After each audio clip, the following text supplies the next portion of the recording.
Buen día, mi nombre es Angélica Rocha Hernández y el tema que vamos a ver hoy en la siguiente presentación es alimentación en el adulto mayor sano.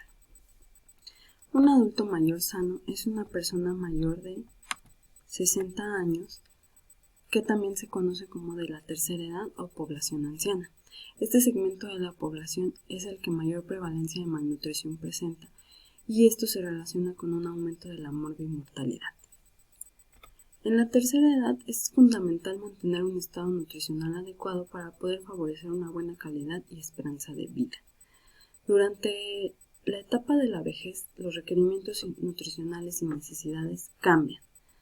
Aun cuando se llega a esta etapa siendo sano, debemos tener muy en cuenta que la vejez es el cúmulo de hábitos y costumbres, así como del estilo de vida a lo largo de nuestras vidas. Que comúnmente se dice que todo lo que hacemos o no en favor de nuestra salud nos pasa factura tarde o temprano.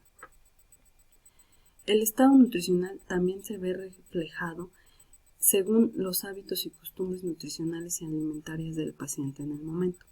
Por ello es que como nutriólogos debemos hacer una adecuada evaluación del estado nutricio del adulto mayor de manera integral, con amplio conocimiento de las características y necesidades nutricionales de la persona. En esta última etapa de la vida, en donde lo principal es procurar un buen estado nutricio y que el paciente tenga una buena calidad de vida, previniendo y controlando patologías relacionadas a la alimentación y evitando carencias o excesos nutricionales. Un adulto mayor sano es quien no padece enfermedades, pero principalmente puede valerse por sí mismo, tiene un buen estado nutricio y no tiene un deterioro mental, cognitivo o físico que lo incapacite o afecte notablemente su calidad de vida. Las características del adulto mayor, ya vimos algunas de ellas. Ya vimos que son mayores de 60 años, que presentan cambios por el envejecimiento natural y característico por el paso del tiempo. Estos cambios pueden ser físicos, mentales, posturales, laborales, sociales, biológicos, de memoria, sexuales. Incluso es una etapa que se caracteriza por la aparición de diversas patologías o situaciones que afectan la calidad de vida de nuestro paciente. Lo hacen vulnerable y por ello requieren la atención de diversos profesionales de la salud. Como en nuestro caso, el nutriólogo o nutricionista debe de conocer los cambios en la composición corporal, en el tipo de alimentación por las limitaciones físicas, dentales, por gustos o intolerancias, cambios en la digestión, incapacidad de alimentarse por sí mismo, preparar sus alimentos, limitaciones económicas, menor apetito, menor función inmunitaria, disminución en la actividad física, pérdida sensorial del gusto, del olfato. Estas pueden alterar o cambiar su forma de alimentarse. También hacen que tenga una pérdida de peso, una saciedad precoz, anorexia relacionada con el envejecimiento. A veces presentan diarreas, estreñimientos, intolerancias a ciertos alimentos. Todo ello puede provocar disminución en la fuerza muscular, acumulación de grasa, pérdida de masa grasa, disminución en la masa corporal y en la densidad ósea, entre otras. Es por ello que debemos conocer los requerimientos dietéticos del adulto mayor para poder hacer intervenciones nutricionales adecuadas y oportunas. La dieta desarrollada deberá cubrir todos los requerimientos dietéticos y principalmente nutricionales para el buen funcionamiento orgánico de nuestro paciente. La ingesta recomendada es de entre 1.800 a 2.200 kilocalorías por día según las características particulares de nuestro paciente. La ingesta mínima es de 1.500 kilocalorías por día. Una dieta inferior a esto no cubre los requerimientos mínimos necesarios de nutrientes diarios, por lo que se afecta el buen funcionamiento orgánico, va a presentar carencias nutricias importantes y el paciente se vuelve vulnerable a múltiples padecimientos, desde leves hasta muy graves, que lo pueden llevar a complicaciones que aumentan el riesgo de fragilidad e incluso de muerte. La distribución de macronutrientes recomendada por día es de 50 a 55% de hidratos de carbono, del 12 al 15% de proteínas por día, del 30 al 35% de grasas, teniendo en cuenta que de estas últimas, las saturadas no deberán de pasar el 10% de lo asignado, y menos de 300 mg de colesterol por día. Con esto podemos garantizar una distribución dietosintética equilibrada para un paciente anciano sano. El adulto mayor deberá incluir en su alimentación todos los grupos de alimentos, tomando en cuenta que el requerimiento energético diario debe calcularse según su actividad física y el efecto termogénico de los alimentos, que en el adulto mayor la actividad física por lo general disminuye. Bueno, ya mencionamos la distribución dietosintética recomendada para el adulto mayor sano. Aquí vemos más a detalle el requerimiento ahora de las vitaminas. En esta anterior me faltó mencionar que el requerimiento hídrico diario deberá de ser de 1500 a 2000 mililitros por día, o un equivalente de 30 a 35 mililitros kilogramos por día. Como mencionaba, aquí vemos una tabla con la ingesta diaria recomendada de vitaminas y minerales para hombres y mujeres por rango de edad de 60 a 69 años o mayores de 70 años. Todos estos datos son para un adulto mayor sano. Las restricciones pueden hacerse de ciertos nutrientes, vitaminas o minerales en presencia de patologías que así lo requieran, o cuando se consumen fármacos que alteran la asimilación, absorción o disponibilidad de ciertas vitaminas y minerales. Recordemos que hay algunas en las que debemos poner especial atención, porque están relacionadas directamente con el desarrollo de patologías y que pueden denotar un riesgo de padecer desnutrición o anemia ferropénica, por ejemplo, como en el caso del hierro. Para la evaluación del estado nutricio, aplicaremos el ABCDE del estado de nutrición. Los datos antropométricos nos muestran de manera útil, de bajo costo, son predictivos del estado de nutrición general. Nos dicen si hay sobrepeso o malnutrición, presencia de sarcopenia o depresión muscular. En el caso de pacientes sanos debemos tomar en cuenta la masa corporal. Una masa corporal menor a 22 kilogramos sobre metro cuadrado significan bajo peso. Lo normal debe de ser entre 22 y 27. El sobrepeso es de 27.1 a 30 y la obesidad mayor de 30. Los datos bioquímicos nos proporcionan información importante de carencias o excesos nutricionales, donde los identificamos con valores alterados. Por ejemplo, podemos identificar si existe desnutrición proteica. Los datos clínicos son muy importantes para conocer los antecedentes, signos y síntomas del paciente.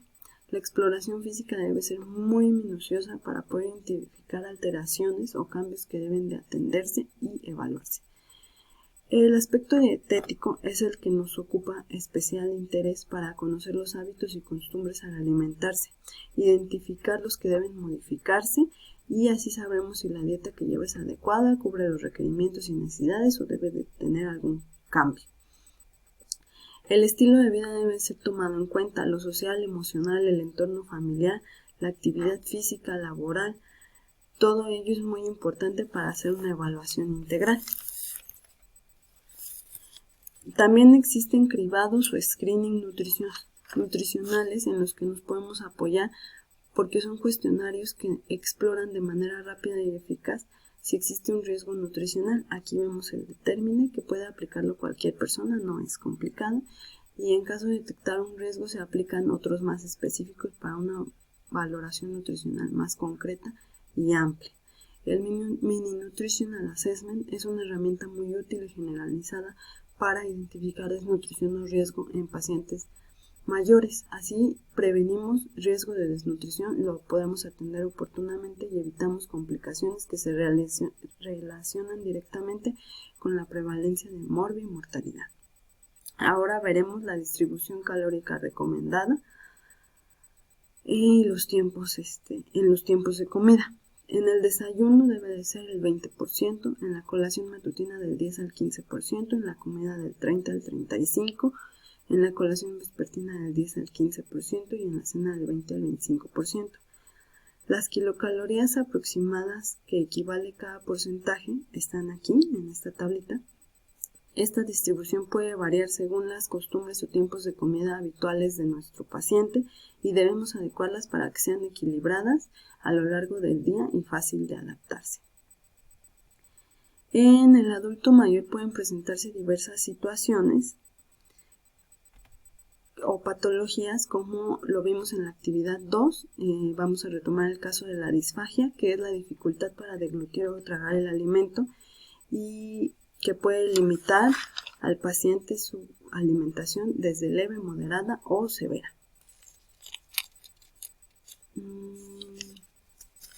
En la disfagia también van a cambiar nuestra forma de alimentar del paciente. También la nutrición se va a ver alterada y la disfagia puede darse por el propio envejecimiento, por patologías preexistentes como cáncer, estenosis, la radioterapia, entre otras. Esto afecta directamente el estado de nutrición del paciente y puede provocar pérdida de peso, deshidratación y complicaciones graves. En estos pacientes, la dieta debe de ser de más de 1500 calorías, aunque se ha visto que por lo general consumen menos de 1200 o 1200. Esto no cubre sus requerimientos energéticos nutricionales y los pone en riesgo de malnutrición y fragilidad, así como de muerte. La dieta para un paciente con disfagia puede ir de 2700 a 2300 calorías y, de ser necesario, se debe dar nutrición enteral por sonda nasogástrica o gastrostomía. Si se puede consumir por vía oral, la dieta será de tipo modificada en textura y consistencia. Existen recomendaciones para el paciente con disfagia y para los adultos mayores sanos en general.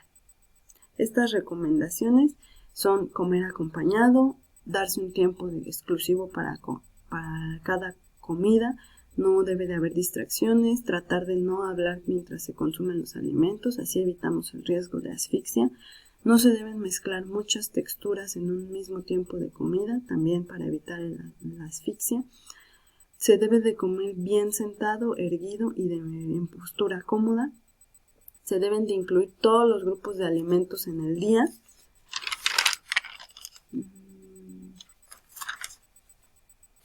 Las cantidades deben de ser adecuadas. También se debe de tener el consumo hídrico diario recomendado. Se deben de preferir siempre los alimentos frescos, como frutas y verduras, por encima de los enlatados, refinados o procesados.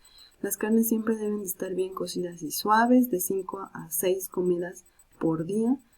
Se debe de evitar el consumo de alcohol, tabaco. Se debe de consumir un adecuado porcentaje de fibra diario. Los alimentos deben de ser variados y presentados de manera apetecible. No se deben de hacer dietas muy restrictivas en caso de haber obesidad. Se debe de cuidar el consumo de azúcar, de sodio y alimentos procesados o muy refinados. Y como profesionales de la nutrición debemos de ser muy conscientes que nos toca ser empáticos, amables, motivar el cambio. Debemos de entender que muchos adultos mayores presentan situaciones adversas como abandono, soledad, son más emocionales. Debemos escucharlos, debemos ser tolerantes y hacer recomendaciones, no hacer indicaciones, órdenes o exigencias. Debemos de motivarlos